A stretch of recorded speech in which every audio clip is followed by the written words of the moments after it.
हमने जब सच बात, सही बात, हिस्सेदारी की बात, समाज की रखने की बात आई तो उसने पार्टी से हटाए। हमने फिर बंसीलाल हटा दिया। ओम प्रकाश चौटाला सत्ता में आ गए। ओम प्रकाश चौटाला 3200 जेबीटी टीचर लगाता है। कोई जेल में गया, कोई ऊपर गया। ये तो 3 लाल तो निपट चुके हैं। निपटा तो हमने चौथा लाल भी दिया था क्योंकि 80 से 40 पे आ गया था, लेकिन जो इसे जमुना पार भेज रहे थे उन्होंने इनको ग्लूकोज दे दिया, नहीं तो निपट करके हमारी तरफ से तो निपटा हुआ था। अगर जाटों को आरक्षण चाहिए तो इनको भी आरक्षण में लो, जनसंख्या की गिनती कराओ और सबको आरक्षित कर दो। आपकी भाषा बदल जाती है, अब ब्राह्मणों के पीछे लगे हुए हैं। देखिए इस हालत में आप मैं वोटों की खेती नहीं करता। वोटों की खेती करने वाले लोग आज भी दलाली कर रहे हैं सरकारों की, पार्टियों की।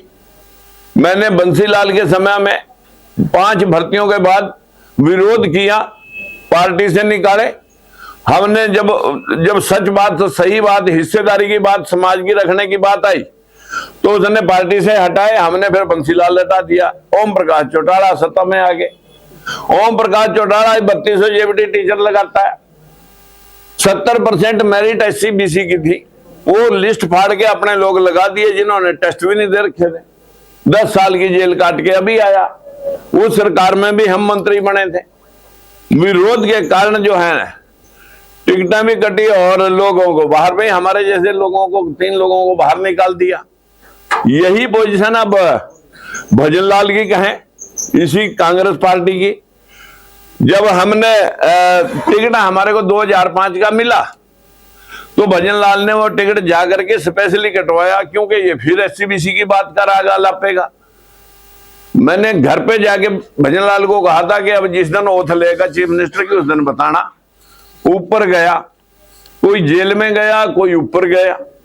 ये तो 3 लाल तो निपट चुके हैं। निपटा तो हमने चौथा लाल भी दिया था क्योंकि 80 से 40 पे आ गया था, लेकिन जो इसे जमुना पार भेज रहे थे उन्होंने इनको ग्लूकोज दे दिया, नहीं तो निपट करके हमारी तरफ से तो निपटा हुआ था और बाकी का अब निपटाएंगे।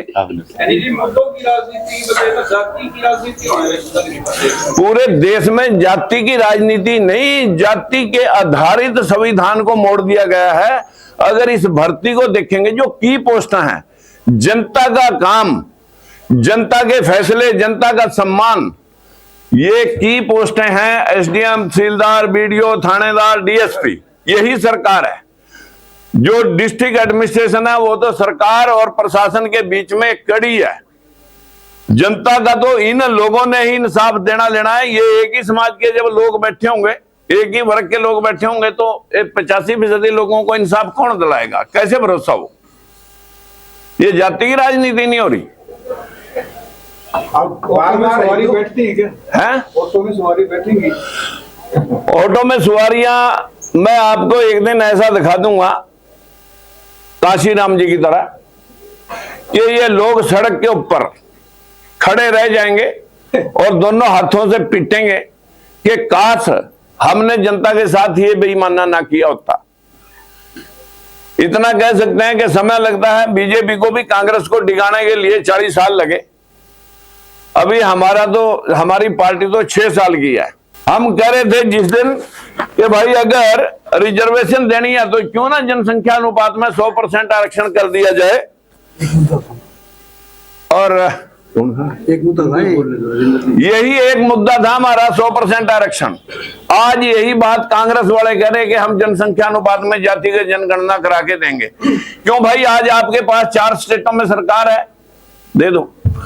4 स्टेटों में हमारे पास आज सरकार है। अगर आपने जातिगत जनगणना करानी है, जातिगत जनगणना के हिसाब से टिकटें बांट दो। कांग्रेस वाले टिकटें बांटे, हमें पता लग जाएगा। हमारा ये मुद्दा सबसे ऊपर है, जातिगत जनगणना और जनसंख्या अनुपात में 100% आरक्षण हो। हमने कहा ब्राह्मण बनिए ठाकुर का विरोध किया।